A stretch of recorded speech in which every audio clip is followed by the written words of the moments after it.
নমস্কার, সুন্দরবন ডায়েরিতে আপনাদের সকলকে স্বাগত জানাচ্ছি। সকালবেলা উঠে চলে এসেছি নতুন জায়গার এখানে।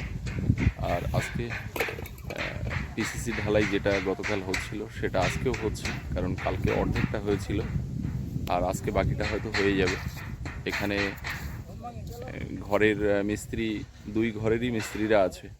একদিকে পিসিসি ঢালাই যারা করছে, একদিকে রড বাঁধাই হচ্ছে, মানে ওই রিং বাঁধা বা ওই কলমের যে রডগুলো সেগুলো বাঁধা হচ্ছে। আর গতকাল ওই যে গোডাউন ঘরটা, তার কাঠামটা মোটামুটি রেডি হচ্ছিল, সেটা প্রায় হয়ে গেছে। এখন সেটা ছাউনির ব্যবস্থা হবে, তার জন্য বাজারে গিয়ে ওই অ্যাসবেস্ট এগুলো বলে আসতে হবে। তো একটু পরে হয়তো যাব বাজারে। তো এখন চলে এসেছি, দেখি এখানে কি হচ্ছে কাজবাজ। আপনারা সম্পূর্ণ পর্বটার সঙ্গে থাকুন, আশা রাখছি ভালো লাগবে। আর যারা নতুন দেখছেন চ্যানেলটি সাবস্ক্রাইব করে আমাদের পাশে থাকবেন। অলরেডি মশলা মাখানো চলছে। মশলা মাখিয়ে অর্ধেকটা ওখানে ঢালা হয়ে গেছে। এসে দেখছি ওরা খেতে বসেছে।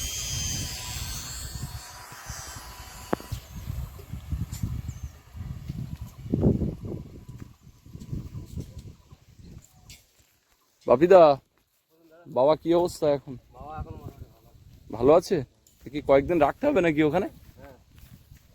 আচ্ছা, ওখানে আছে কে তাহলে? কাকা এদিকে পান্তা খাচ্ছে। কাকা কি দিয়ে খাচ্ছ? কাঁচা লঙ্কা পেঁয়াজ, একদম সুপার খাওয়া দাওয়া।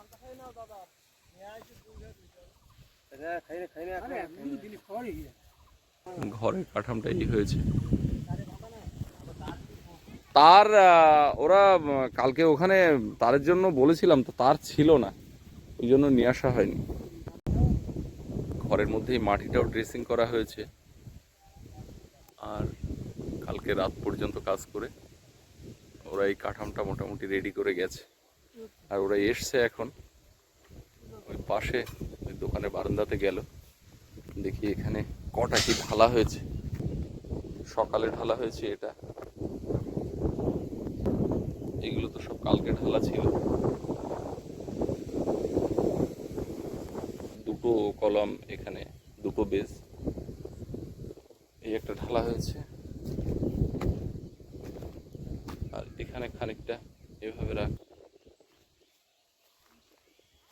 আমি একটু চট করে বাজারে যাব, কিছু ওই জিনিসপত্র আনার আছে। তো বাজার থেকে ঘুরে আবার এক্ষুনি চলে আসবো। বাজারে চলে এসেছি আবার। এখানে ওই অ্যাসবেস্ট ছাউনি করার জন্য নাট, বোল্ট, ওয়াশার এগুলো নিতে হবে। বিল্ডার্সেও একটু এসেছিলাম কথা বলতে। কিছু মালপত্র যাবে, অ্যাসবেস্ট যাবে, ভ্যান যে চালায় তার সঙ্গেও একটু বলে গেলাম। আর অ্যাসবেস্ট ফিটিংস করার জন্য যে ইনস্ট্রুমেন্টগুলো দরকার সেগুলো নিয়ে আর এখান থেকে আবার জায়গার ওখানে চলে যাব। আর এই যে হার্ডওয়ার্সের মালপত্র মামার দোকান থেকে নিয়ে যাচ্ছি। আর মামা তো সব জিনিসের দাম বেশি বলছে।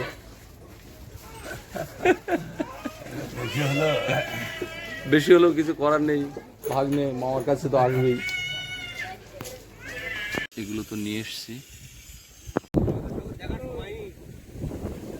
দাদা ওই নাট বোল্টগুলো আনা আছে, গাড়ির উপরেই রাখা। নাট বোল্টগুলো নিয়ে চলে এসছি।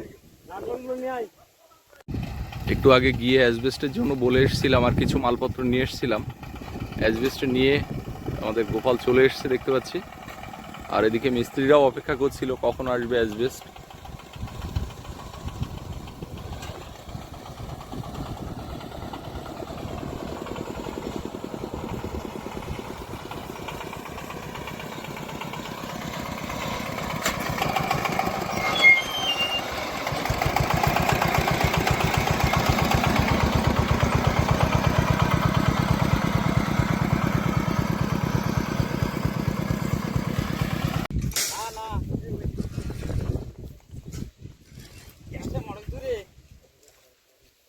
এই গোপালকে এবার ভোটে দাঁড় করাবো, ভালো কথা বলতে পারে।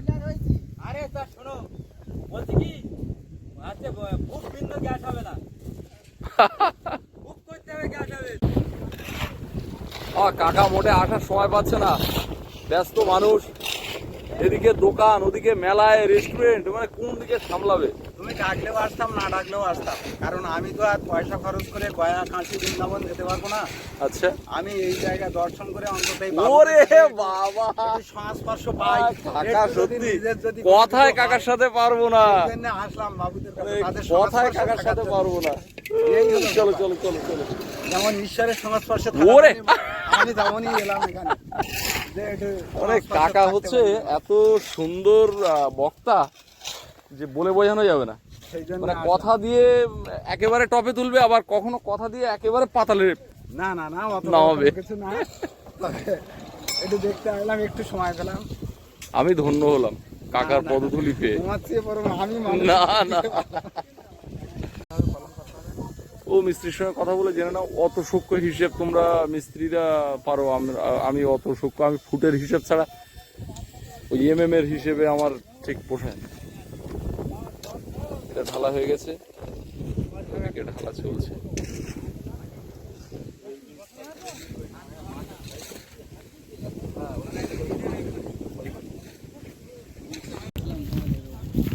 কাকা কাকা এসছে, পদধূলি দিয়েছে, কাকা চারিদিক খতিয়ে দেখছে, বলছে এবার পুকুরটা দেখি, ওকা জলটা একটু পরীক্ষা করো তো, জলটা একটু মুখে দাও, এই জলে কাজ করা যাবে কিনা দেখো তো, তুমি একটা অভিজ্ঞ মানুষ, আমি কবে থেকে বলছি কাকা এসো, একবার এসো। কাজ করতে কোনো অসুবিধা নেই, হ্যাঁ কোনো বলছো, ঠিক আছে, কিন্তু আমার তো মন খুঁতখুত করছে। কোনো ব্যাপার না। হ্যাঁ বলো বলো। কোনো তুমি এটা কতটা হাইট করবে রাস্তা থেকে? নদী রাস্তার হাইট হবে, না, এই লেভেলটা রাস্তা থেকে এই এই যে বাস্তু, এর থেকে 3 ফুট হাইট হবে। কালীঘাট রাস্তা থেকে হাইট হচ্ছে তো। এই রাস্তার কথা আমি বলছি না, আমি বলছি নদী বাঁধের কথা, হ্যাঁ নদী বাঁধের লেভেলে হাইট হবে, হ্যাঁ, নদী মাথার লেভেলে হাইট হলে 3 ফুট হাইট করলে হবে। হয়ে যাবে হবে। মোটামুটি 3 ফুট হাইট করলে, আমি যা ক্যালকুলেশন করে দেখছি, আয়লার জল আমার ঘরে উঠবে না, যদি আবার একটা আয়লা হয়। আরো বেশি তো সে করা যাবে, সে আর 2 ইট ঘুরিয়ে দিলেই। 3 ফুটের উপরে যে বিমটা দেবে না, হ্যাঁ, ওই 3 ফুট কলমটা টেনে তার উপরে বিমটা দাও, দিলে কি হবে জানো? 3 ফুটের উপরে কলমের উপরে মানে টাই বিমের উপরে 3 ফুট হবে। আমি বলছি তুমি এখান থেকে 3 ফুটের উপরে, 3 ফুট তার উপরে ওই এটা একটু করো, মানে বিমটা ফেললে সেই বিমের হাইটটা ওকা 3 ফুট গাঁথনি করব, আর তার উপরে আরেকটা, মানে গোড়ায় যে টাই বিমটা পড়বে হ্যাঁ তার উপরে তো তোমার 10 ইঞ্চি গাঁথনি উঠছে, হ্যাঁ তার উপরে গিয়ে একটা 10-5-এর একটা ওই যে ড্যাম প্রুফ যেটা দেয়, ওইটা 10-5-এর একটা বিম মতো পড়বে। ওটা ওই ড্যাম প্রুফটা শুধু ওই মশলা দিয়ে কুচো স্টোন আর বালি সিমেন্ট দিয়ে যেটা হয় ওটা করব না, মোটামুটি 3 ফুট প্লাস হাইট দাঁড়িয়ে যাবে। আর এধারে এই যে 10 কাঠাটা ছিল, এটাই এবারে মাটি ভরিয়ে দিলাম। তাহলে মাটিটা একটু ডাউন হয়ে যাবে, আর একটু মানে হাইট করা তা হোক, পুকুরের এপারে এধারে তো ঘর বাড়ি হবে না, বাগান বাড়ি, পার্ক এই জাতীয়। এখন পরের বারে আবার মাটি ফেলা যাবে, মাটির ওই একটু চেপে দিয়েছে, আর মাটিটা কাঁচা মাটি, খুব বেশি বসবে বলে মনে হয় না। যাক, ভালো। তবে ওই বলতে পারবো না যে আমার আবার পাতা ফেলতে হবে, চাদর করতে হবে। পুরোটা আগের বার কাকা দিয়েছিল 20 তলা এখানে ধান চাষ করার জন্য, তো তাতে যা ধান হয়েছিল আপনারা দেখেছিলেন। আর এখন কাকা আর 20 তলা দিলেও আমার আর লাগবে না। কেমন ধান দিইনি বলো? না, গোবিন্দভোগ। গোবিন্দভোগ সেই লেভেলের ধান।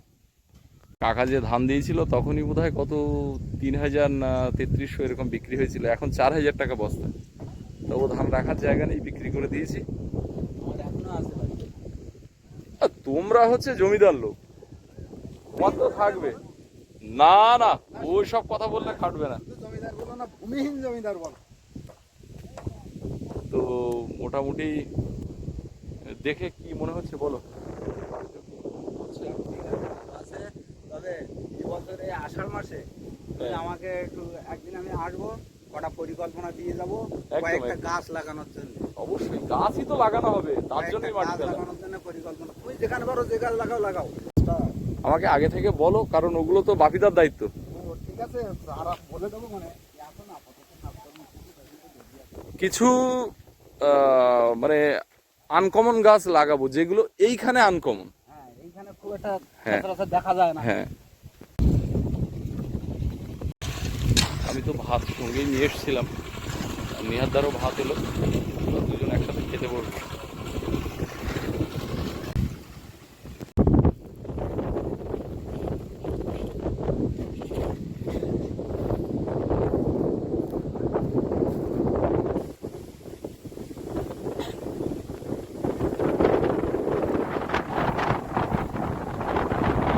ঝোড়ো হাওয়া বইছে, আকাশ এক সপ্তাহের বেশি সময় ধরে, আর আকাশে মেঘ, মনে হচ্ছে এই বুঝি বৃষ্টি এলো।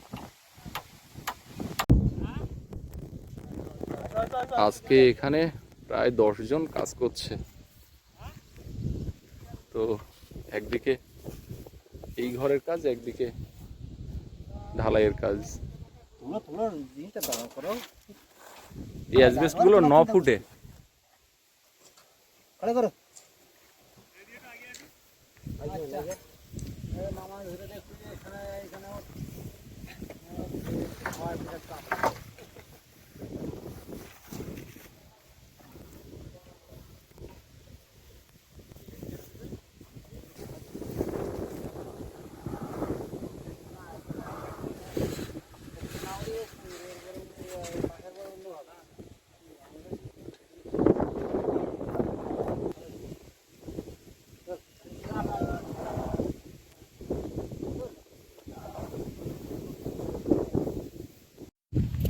সুস্মিতা বললো যে আমি যাচ্ছি, মেঠো পথ দিয়ে আসছে, তো আমি ওর ওকে একটু যাই, এগিয়ে নিয়ে আসি। এখন যাচ্ছি একটু ও বাড়ির দিকে, ও বাড়ি হয়ে এক জায়গায় যাব।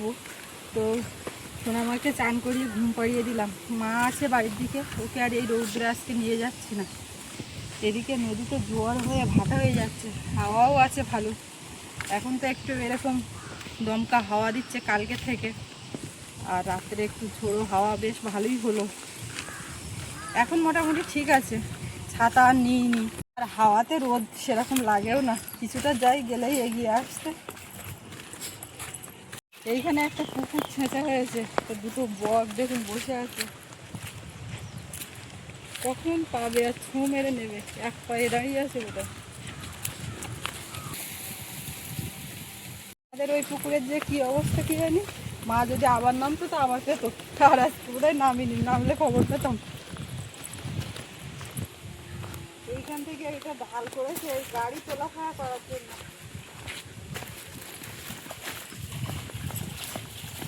কি হচ্ছে মাসি? এই একটা পুকুর শুকনো হয়ে গেছে, এর মধ্যে এখন শাক উঠছে, কচি কচি ঘাস। এই সময়টা চারিদিকে যত ডোবাখানা আছে মোটামুটি জল কমে যাবে, কোনোটা শুকনো হয়ে যাবে।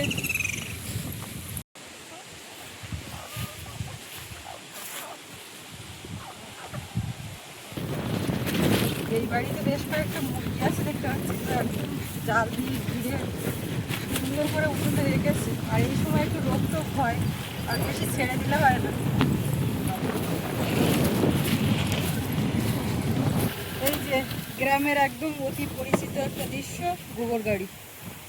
যাদের বাড়ি গরু থাকে এরকম একটা গর্ত থাকে, যেটাকে বলে গোবর রাখা হয়, তাই জন্য গোবর গাড়ি। বেশ কিছুদিন জমা হয়, তারপরে গিয়ে এই জল টল দিয়ে চটকে তুলে ঘুঁটের আকারে ভেঙে সেটা শুকিয়ে জ্বালায়। আপনাদের একটু গোবর গাড়ি দেখাতে গিয়ে লোকজন এসে গেল। এই বাড়ির আম গাছগুলো দেখো, আমাদের বাড়িও হয়ে যাবে। ওদের বাড়ি ওই বিয়ে হয়েছিল আমার মানুষ কদিন পরে, পরে না আগে বলে।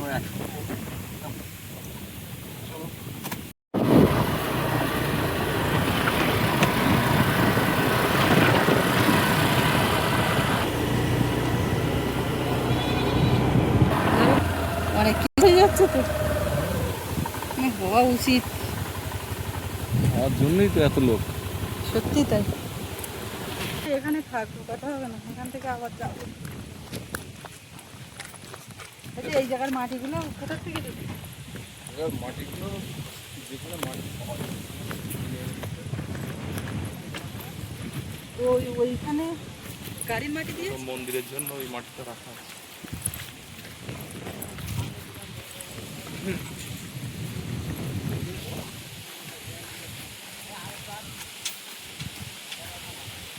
একটা একটা এই বস্তার মধ্যে বসবে এইগুলো।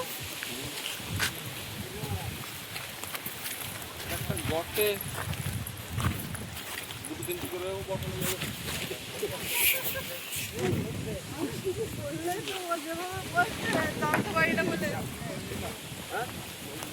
এদিক ওদিক করে বলছে তখন সেটা জিজ্ঞাসা করি। এই গাঁটাটা ইনকমপ্লিট ছিল। সঠিক তলায় বুঝলেন উপর থেকে কটা বাকি আছে? 3টি। ওইটা আর এই দুটো। আর এদিকে সব ভরা হয়ে গেছে।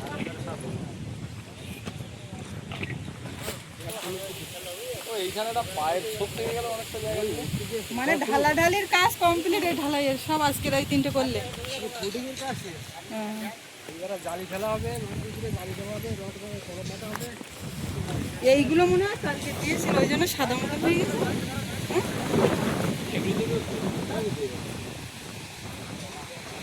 কালকের এগুলো জল দেওয়ার দরকার। আর কি করতে সমস্যা হবে?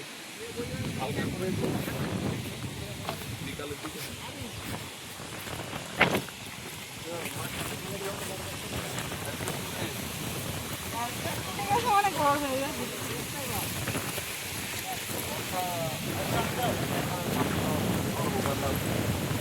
বর্ষার আগে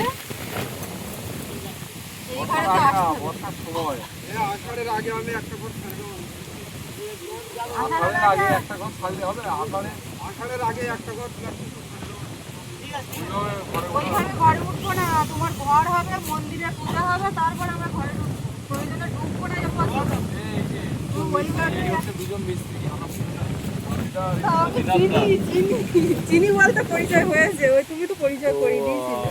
যা বলার খুব তাড়াতাড়ি করতে হবে, কত দেরি করে করতে হবে। ওই ব্যাপারটা তুমি বোঝো, টোটাল ঘরের ব্যাপারটা তুমি বোঝো, ওই জন্য তো তোমার সকাল থেকে সারাদিন ছেড়ে দিয়েছি, সারাদিন পুরো ছেড়ে দিয়েছি।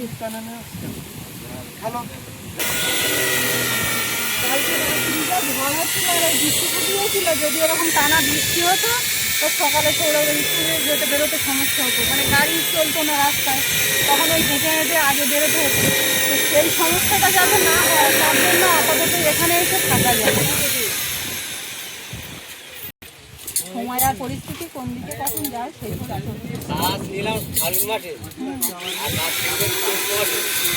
হ্যাঁ। না না তাড়াহুড়ো হয় না তো, সময় যখন যেটা প্রয়োজন, যতদিন জল না খালি শ্রাবণ মাসে জল না খালি কোনোদিন ঘর অক্ষভুক্ত হয়। যেখানে যা প্রয়োজন সেটাই করতে হবে, অত হুটো পাটা নেই। বেঞ্চটা ইনকমপ্লিট আছে, তার দিয়ে ছাউনির পরে বেঞ্চটা দাদা ওপরে আমি তো বুঝতে পারছি না, এবার সে মানুষটা এরা সবাই কাজ করছে। উনি আবার এদিকে হেড মিস্ত্রিরা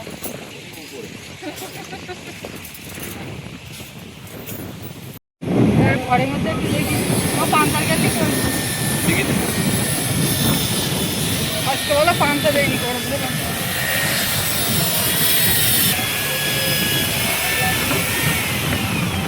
দেখো তোমাকে সেই অ্যাসবেস্টের ঘরে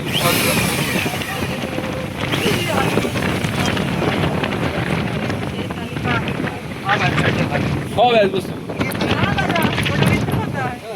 তাহলে অ্যাসবেস্টাস থাকলে কি হবে? ইট গান্ধির ঘর প্রচুর জায়গায় হয়েছে। ছাদও করেছি, কোথাও কিন্তু বাস আমাকে করতে পারিনি। বিয়ে করে নিয়ে গেছিল পাকা বাড়ি করে, সেটা টালির ঘর বউ নিয়ে যাবে বলে পাকা ঘর বাংলা, সেটা তুমি তো ওই থেকে বলবো। এবছর দুতলা কমপ্লিট দেবেই। হ্যাঁ অবশ্যই দেবে দুতলা। এমন বিক্ষোভ পেতেছি আহারে যার ঠিকানা নাই। বলো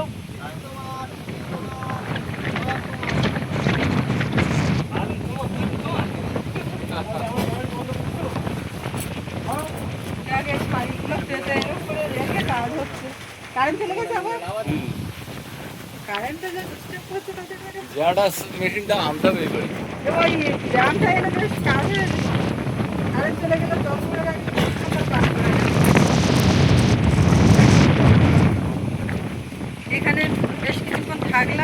আর এদিক ওদিক করে প্ল্যান পরিকল্পনা করে মানে একের পর এক হচ্ছে, চেঞ্জ হচ্ছে, বাড়ছে কমছে, সব কিছু হচ্ছে। তো শেষ কী হয় দেখা যাক, সময়ের অপেক্ষা শুধু। প্রচুর একটা হাওয়া, ঠিক মতো হয়তো শোনাই যাচ্ছে না। তো আজকে এই পর্ব এখানে শেষ করব। তো কেমন লাগলো কমেন্টে জানাবেন, আর সবাই ভালো থাকবেন। দেখা হচ্ছে পরের পর্বে। আর এতক্ষণ সাথে থাকার জন্য সবাইকে অনেক অনেক ধন্যবাদ।